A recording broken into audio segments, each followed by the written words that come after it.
कमल के फूल पर बैठल हथिन शिव शिव गुरु। कमल के फूल पर बैठल हथिन शिव गुरु। ना जानी महिमा तो हाराए गुरु। ना जानी महिमा तो हाराए गुरु।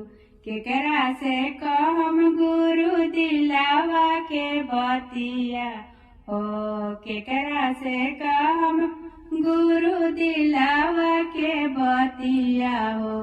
के हरिहे दुखावा माराए गुरु। के हरिहे दुखावा माराए गुरु। हमरा से कहिया शिष्या दिलावा के बतिया हो। हमरा से कहिया शिष्या दिलावा के बतिया हो। हम हरम दुखावा तो हाराए शिष्या। हम हरम दुखावा तो हाराए शिष्या। कमल के फूल पर बैठल हथिन शिव गुरु।